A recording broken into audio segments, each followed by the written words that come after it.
Boa tarde a todos. Queria agradecer a presença da doutora Ediane Torreão, secretário Edson Aparecido, secretário Bruno Caetano, a você que nos assiste pela internet. Hoje, a Prefeitura de São Paulo apresenta mais um inquérito sorológico realizado nos adultos e os resultados de mais um inquérito sorológico realizado nas crianças aqui na cidade de São Paulo. É importante dizer que os inquéritos vão mostrar, e aqui o secretário Edson Aparecido vai demonstrar isso com os números, a estabilização com viés de queda, com taxas decrescentes na cidade de São Paulo. Vai mostrar também algo que a gente já vem dizendo nos outros inquéritos, que é uma questão forte em relação à desigualdade na cidade de São Paulo. É uma doença que afeta mais a população mais pobre, em que nós temos uma presença maior nos bairros de menor IDH e, portanto, também afeta mais a população mais preta e parda da cidade de São Paulo, quando comparada com os casos na raça branca. A doença que afeta mais a população menos escolarizada da cidade de São Paulo. Ou seja, a doença que jogou luz sobre a desigualdade social na cidade de São Paulo. E daqui para frente, a Prefeitura vai continuar na atuação que já tem tido já de algum tempo, que é uma atuação segmentada, focada nos distritos de maior incidência, focada na questão principal a ser debatida no momento, que é o retorno às aulas, que é a área de educação, e nós devemos ter para a próxima semana, na quinta-feira da semana que vem, o resultado da primeira fase do censo que nós estamos realizando com todos os professores e alunos da rede municipal. Então, com isso, a gente deve ter na quinta-feira da semana que vem a decisão em relação às aulas a partir do dia 3 de novembro, já que desde o dia 7 foram liberadas, em primeiro lugar, as atividades extracurriculares e a partir desses dados a gente deve ter a decisão da Prefeitura se a gente continua com as atividades extracurriculares ou teremos algum retorno a partir do dia 3 de novembro. Com isso, queria então passar a palavra ao secretário Edson Aparecido, para poder fazer a apresentação dos dados desses dois inquéritos sorológicos e depois a gente abre para as perguntas. Obrigado, prefeito. Então, nós vamos apresentar aqui, primeiro, os resultados das 8 fases do inquérito sorológico de adultos, pessoas maiores de 18 anos, na cidade de São Paulo. Vocês sabem, foi, então, a fase 0, mais 7 fases, e nós vamos apresentar, então, os dados consolidados de todas elas.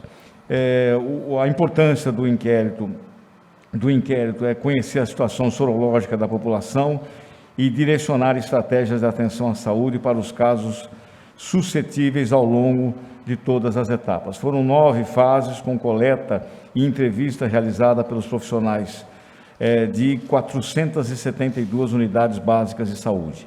A base de dados foi o IPTU de 2020, mais os hidrômetros de 2017, mais a estratégia de saúde da família, os domicílios constantes e prontos para ter resposta em todo o inquérito epidemiológico. A metodologia da testagem, o teste utilizado é o imunocromatográfico IgM-IgG, aprovado pela Anvisa com sensibilidade de 97,87 pela USP.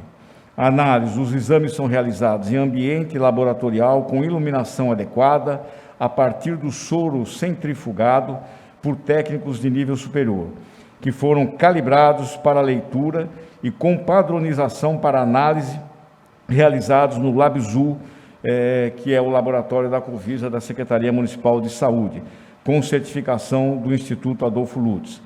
Os testes estão, todos eles, armazenados numa soroteca própria e permitem certificação. Aqui, então, todas as etapas estão aí dispostas. Estima-se, então, no momento atual, fase 7, a prevalência é de 13,6%, ou seja, 1.614.274 pessoas podendo alcançar, que já teriam tido contato com o vírus, podendo alcançar 15,8% de prevalência, algo em torno de 1.875.406 pessoas.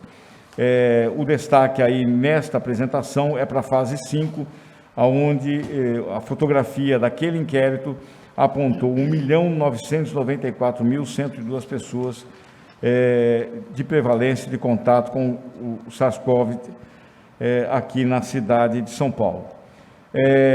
A prevalência de infecção do SARS-CoV-2, por coordenação regional de saúde, o pico da fase 5 coincidiu com a introdução e consolidação da flexibilização na fase amarela do Plano São Paulo. Foi o início, esse início se deu no dia 24 de julho. Os movimentos populacionais de deslocamento casa-trabalho, com predomínio nas regiões dormitório do território, ou seja, nesta fase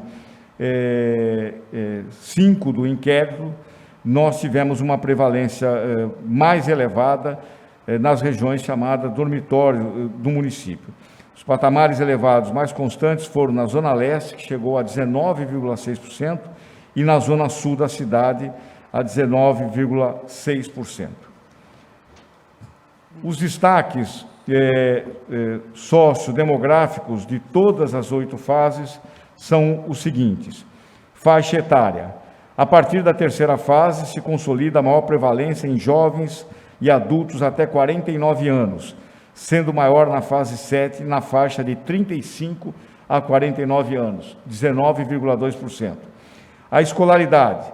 Consolidou-se a relação inversa da prevalência com a escolaridade, variando de 3 a 6 vezes mais na fase de 1 a 7.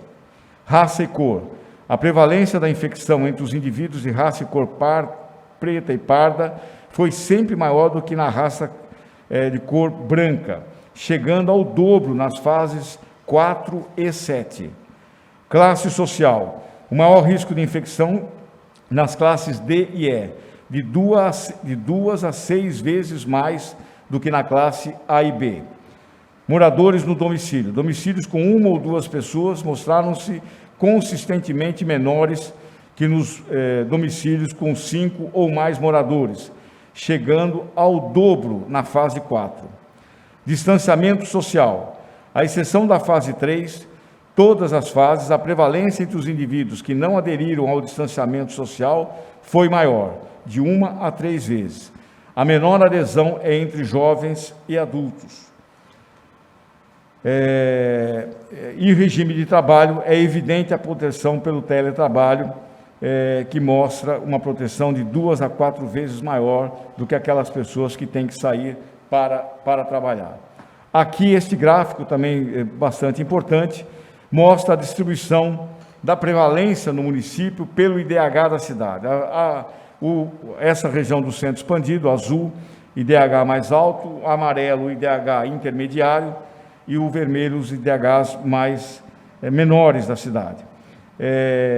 As prevalências por faixa de IDH foram consistentemente menores na faixa de IDH alto, quando comparadas às faixas de IDH intermediário e baixo.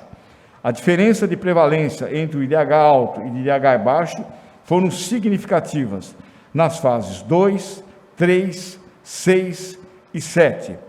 A estimativa de prevalência na faixa de IDH mais alto oscilaram entre 3% e 9,5%.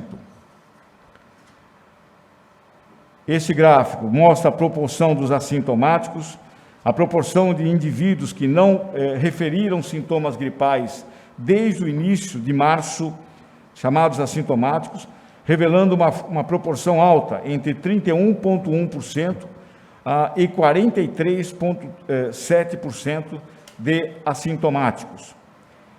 Esse gráfico, também bastante importante, mostra a curva de casos no município. Desde quando o prefeito fez o decreto em 3 de março, o decreto municipal do isolamento social, nós tínhamos naquele momento a orientação do Ministério da Saúde, que era exatamente para que as pessoas sintomáticas ficassem em casa. Todo o monitoramento era feito nesse momento pelas unidades básicas.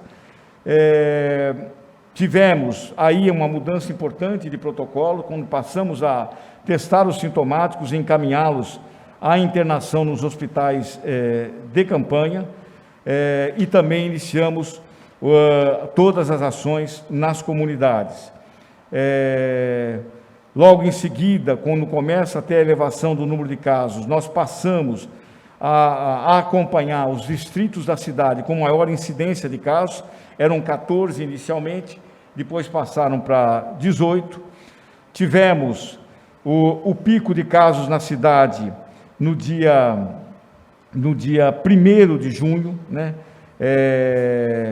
E aí iniciamos, depois do chamado platô de estabilidade, os estudos com os inquéritos sorológicos que nos orientaram no processo de flexibilização dos vários setores da economia da cidade. E aí o gráfico vai demonstrando a realização de cada inquérito nas fases de descenso, de desaceleração da doença e do número de casos aqui no município.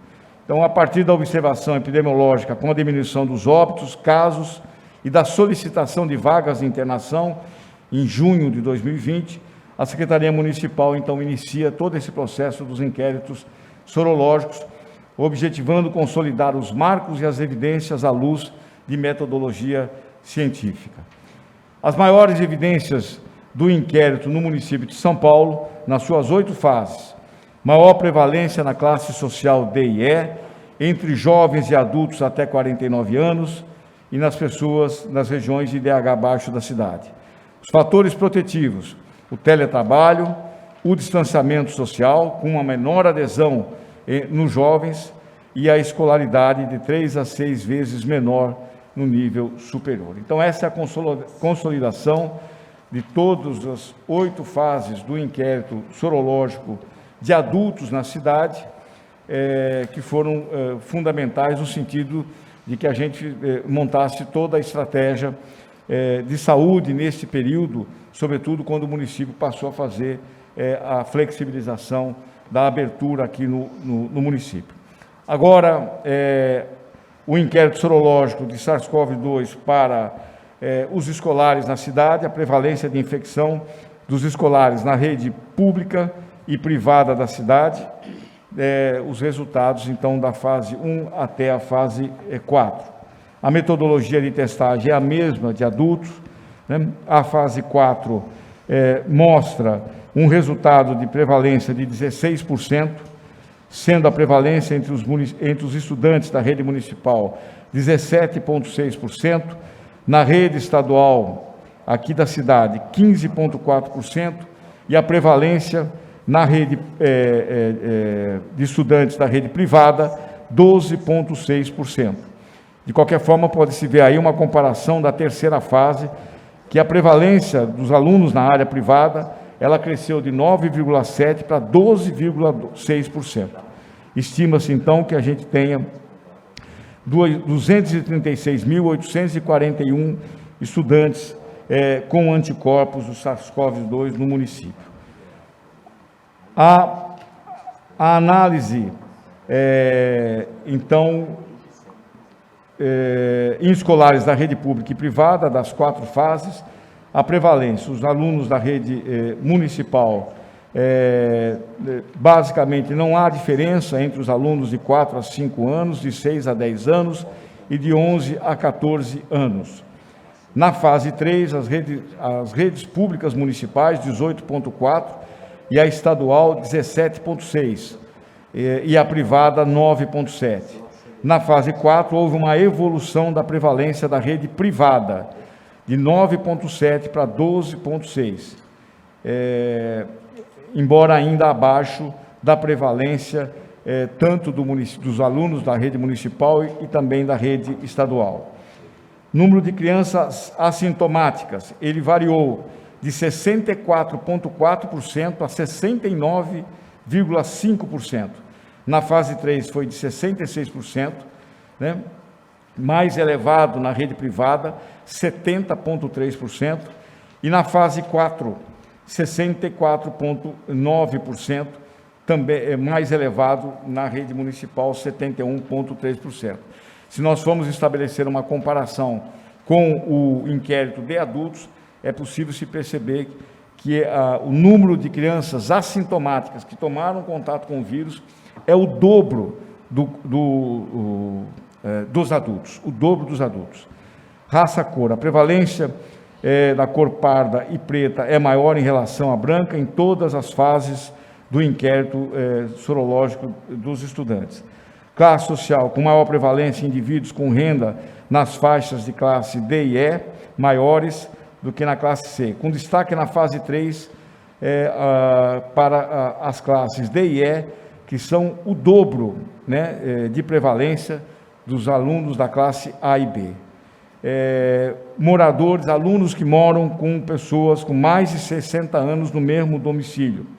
Na rede pública, esse número variou entre 26% e 29,6%, e destaque-se na rede privada um número mais elevado, de 30% de escolares que moram com pessoas com mais de 60 anos.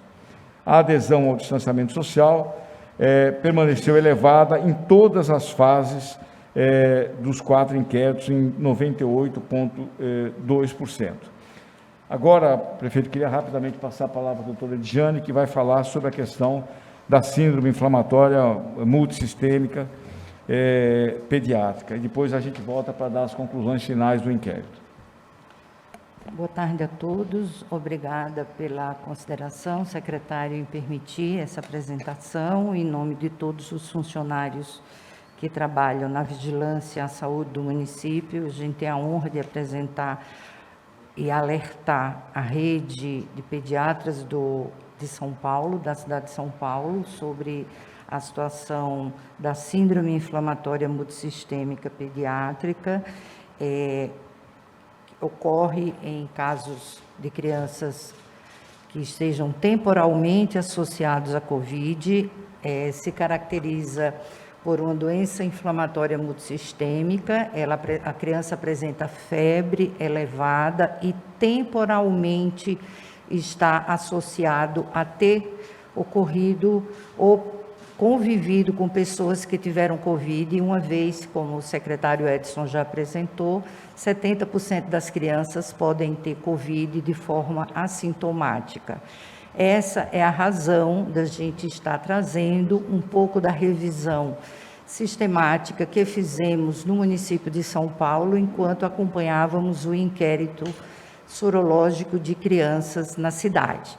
Então, é importante lembrar que até 26, 27 de abril, a Covid era sempre associada a casos leves ou até não notificada, não só em São Paulo, como no Brasil, como no mundo. Ocorre que, após um alerta, em 27 de abril, o Reino Unido, o seu serviço de saúde, o NHS, alerta a comunidade pediatra de uma nova apresentação clínica e que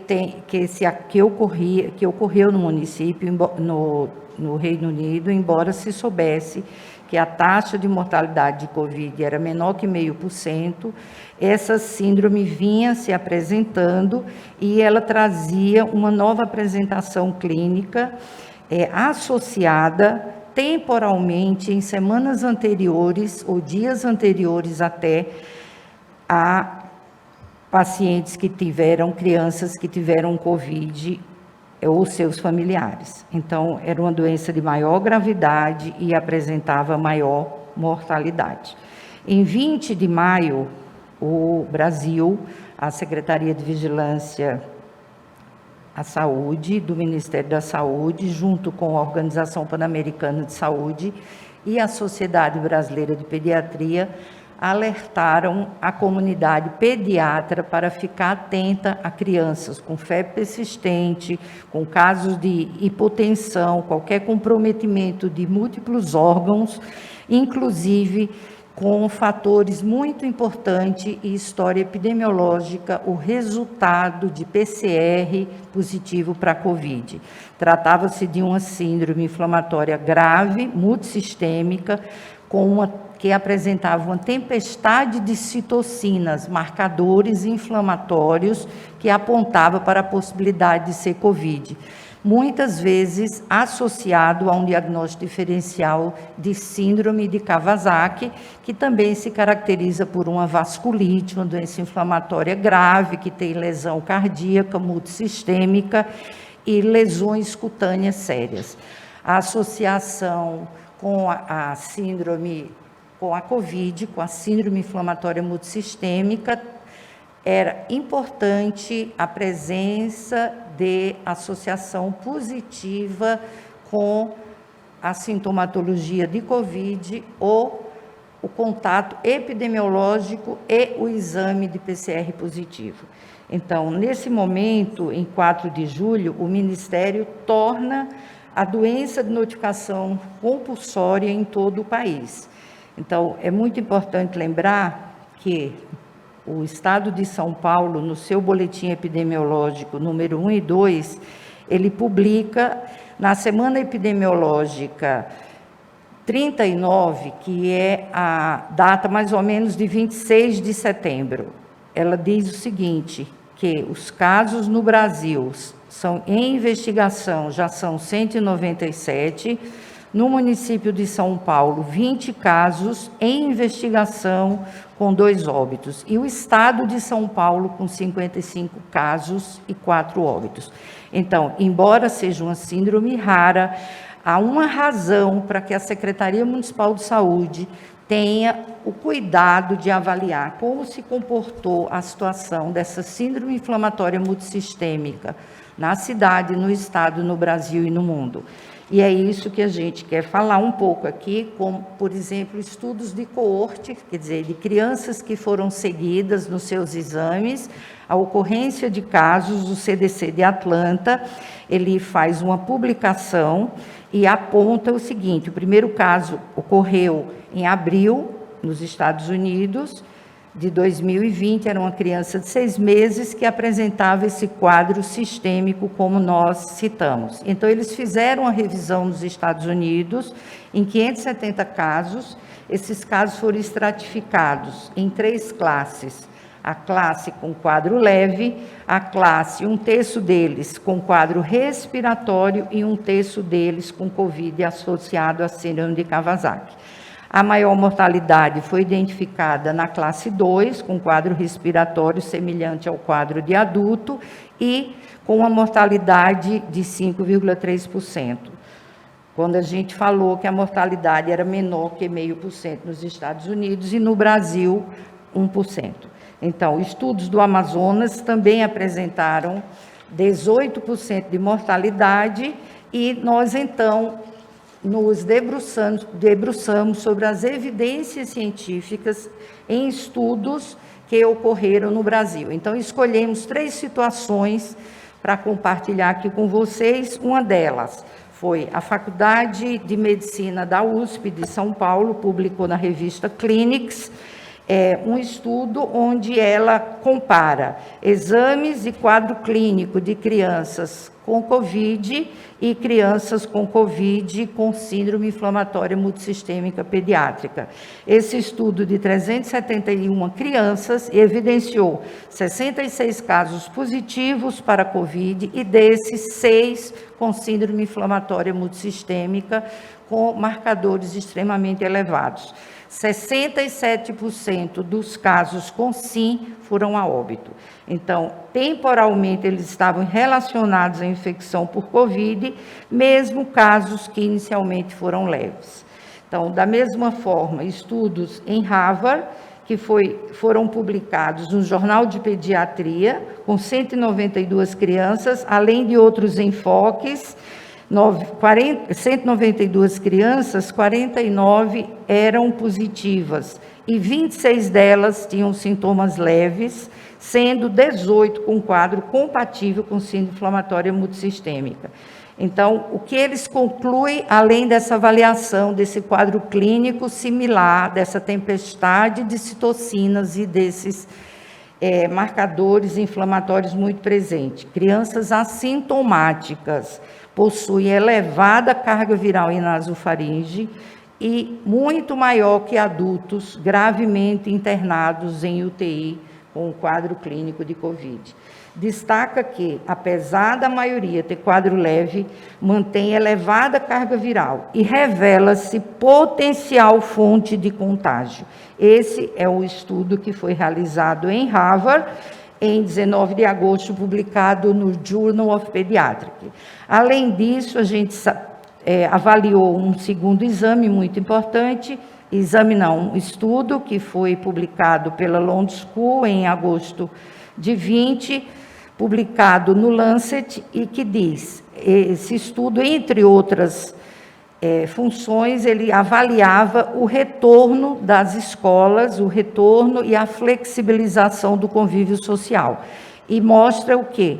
Que é imperioso a testagem em larga escala do sintomático respiratório e isolar e monitorar o contato. É muito importante lembrar que o município de São Paulo já fez isso em mais de 1.200.000 pessoas. Então, o município está trabalhando em quarentena, exatamente uma quarentena responsável, uma quarentena daquele caso que precisa ter quarentena. Então, todo sintomático deve ser colhido o PCR, e é assim que o município faz, e todo contato do sintomático, ele é investigado, oferecido o atestado, para que ele permaneça em quarentena, porque quarentena onde o paciente está, e não uma quarentena indiscriminada em 12 milhões de habitantes, que é impossível ocorrer numa cidade como São Paulo. Então, a gente entende que isso é um grande avanço na cidade, não tem nada que recomende diferente disso, e esse estudo de Oxford, publicado no Lancet, diz exatamente assim: flexibilizar, voltar à escola, deve ser feito no mínimo em 87% dos sintomáticos respiratórios, e a cidade de São Paulo faz em 100% daqueles que procuram suas unidades básicas de saúde. Então, outros estudos que também compõem toda essa questão que nós acabamos de falar, foi um estudo também em Chicago, publicado no JAMA Pediatrics, que identificou uma elevada carga viral, que coincide com o que a gente acabou de apresentar do estudo do Hospital de Massachusetts e Harvard. Em Berlim, ocorre exatamente o contrário. Em agosto de 20, as escolas reabriram, registram casos positivos, e depois de 2 semanas do retorno às escolas. Tá? Okay. Deixa eu ver aqui. Então, acho que agora... Acabou? O senhor vai falar, né, secretário? Obrigada, pessoal. Obrigado, Lidiane. Estou à disposição. Então, do último slide, que são as reflexões, então, das 4 fases do inquérito das crianças. 98% das crianças estão protegidas com distanciamento social e uso de máscara. A prevalência nos escolares é 16%, somado público e privado. Então, a estimativa é que tenhamos 236.841 escolares infectados, 71,3% são completamente assintomáticos, 35% a 40% dos adultos são assintomáticos. O contato das crianças é intradomiciliar, uma vez que a prevalência nos adultos é maior naqueles que trabalham fora. E nós também medimos, nessa última etapa, a prevalência nos professores de 4,5% a 7,8% a prevalência. A última informação, prefeito, nós, no trabalho que está sendo feito pela Secretaria Municipal de Saúde com a Secretaria de Assistência, nós estamos tendo o retorno das atividades extracurriculares nos CCAs. Nós já testamos 61% dos alunos, dos 14 mil alunos que são vulneráveis de violência domiciliar, e os profissionais, e em 3 dias nós testamos 34.589 alunos e professores junto com a Secretaria Municipal da Educação, o que é 42% em 3 dias daquela primeira prioridade, daquela primeira fase, que são os alunos do ensino médio, do 3º e do 9º ano do ciclo fundamental. Então, acho que era essa apresentação, prefeito.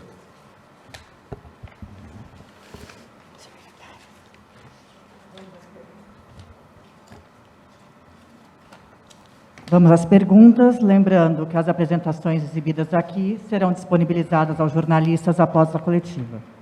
Primeira pergunta, Renata Cafardo, do Estadão. O prefeito havia dito que confirmaria a data de 3 de novembro para a volta às aulas, assim que saísse o novo inquérito sorológico das crianças. Por que, então, a volta às aulas não está sendo definida hoje? Pedir ao secretário Bruno Caetano que possa responder a pergunta.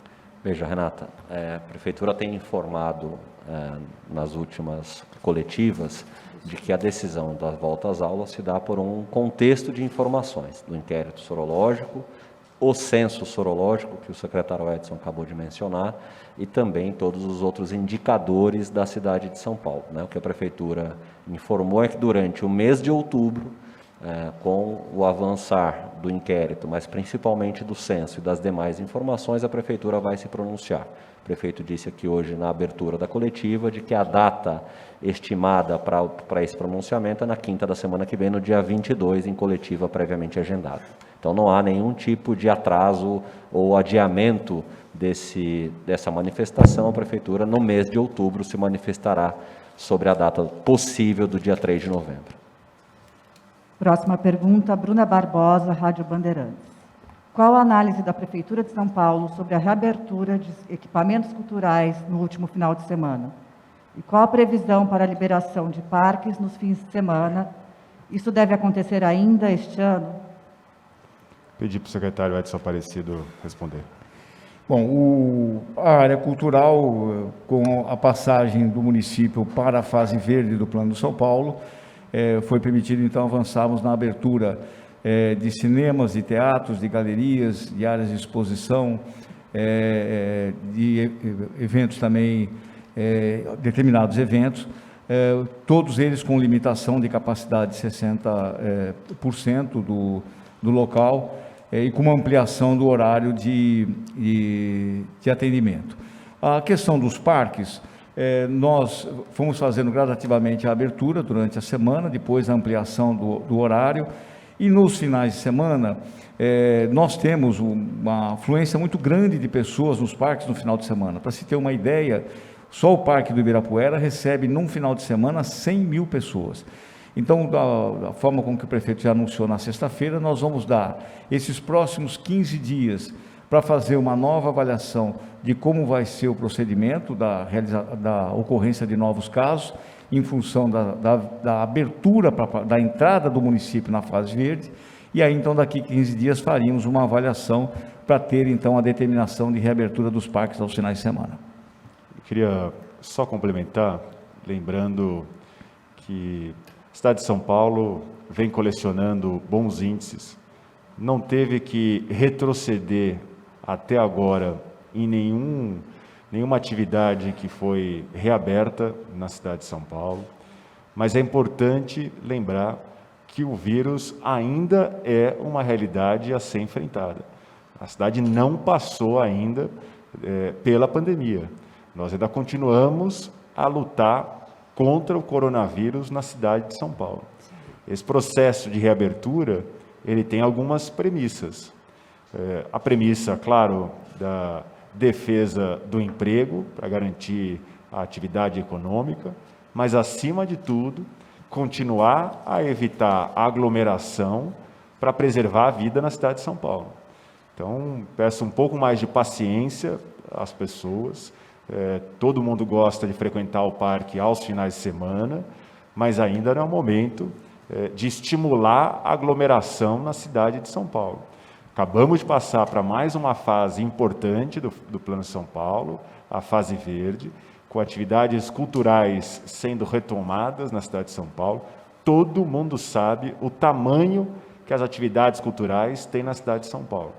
Cinema, teatro, dança, as cidades que a área da economia criativa é mais relevante no seu PIB interno. Então, vamos aguardar agora um pouco como é que nós teremos os casos daqui a alguns dias em relação a novos casos, internações, para que a gente possa continuar nessa abertura segura de garantir e preservar a vida na cidade de São Paulo. Próxima pergunta, Patrícia Figueiredo, do G1. Como a Prefeitura avalia a baixa adesão das escolas municipais na abertura para atividades extracurriculares em comparação com as privadas? O que a Prefeitura pensa em fazer para reverter essa desigualdade? Pedir ao secretário Bruno Caetano, por favor. Veja, nesse momento são atividades absolutamente voluntárias.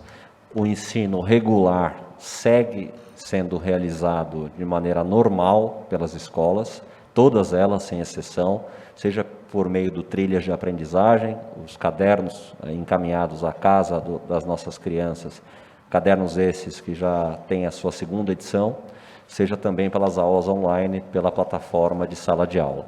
Quero aqui também trazer uma informação em primeira mão. A Prefeitura de São Paulo tem a segunda janela possível de reabertura de escolas, de modo que no dia 19 de outubro devemos ter 15 escolas públicas municipais reabrindo.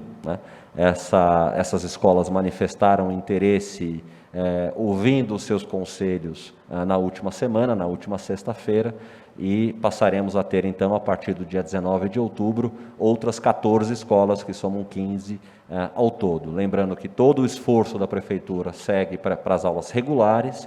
Nesse momento, também fazemos a aquisição de 465 mil tablets para reforçar ainda mais o trabalho de aulas à distância, enquanto a saúde não nos dá o aval para que essas aulas possam ser retomadas de maneira regular. E só lembrando que nós repassamos recurso a todas as escolas municipais para que elas pudessem se preparar e se adaptar a esta realidade. Em nenhum momento, nenhuma escola está deixando de retomar a atividade extracurricular por falta de estrutura na cidade de São Paulo. Vamos à última pergunta do William Cardoso, Jornal Agora. Tendo em vista que 7 entre 10 escolares são assintomáticos, como garantir que a Covid não vá se espalhar entre seus alunos e familiares? Esse é o cerne da preocupação da volta às aulas na cidade de São Paulo. É exatamente essa questão que fez com que, até agora, a Prefeitura restringisse. Nós estamos falando da possibilidade dessas crianças levarem depois a doença para dentro de casa, não apenas se contaminarem, mas também levarem, o inquérito também mostra a quantidade grande de crianças que moram em residências com pessoas de mais de 60 anos de idade. Então, é exatamente por isso que a gente tem feito com toda a cautela necessária, para que, quando retomada, a gente tenha algo de forma modular na cidade de São Paulo, para que a gente não tenha um segundo pico da doença aqui na cidade de São Paulo, e para que a gente não coloque em risco a saúde das nossas crianças, dos professores e dos familiares. Então, é exatamente essa a questão central da preocupação da Prefeitura. Ninguém aqui discute a importância da educação na vida dessas crianças, mas a saúde vem em primeiro lugar, e somente quando a vigilância sanitária entender que é o momento apropriado, que a gente já tem dados que permitam a retomada, e dizer de que forma vai se dar essa retomada, é que nós vamos aprovar aqui na cidade de São Paulo. Bom, encerramos aqui a 16ª coletiva online de anúncio das medidas de combate ao coronavírus, com a apresentação dos resultados consolidados do inquérito sorológico adulto-infantil. Obrigado, prefeito, obrigado aos presentes, obrigado a todos que nos assistiram pelo YouTube. Uma boa tarde.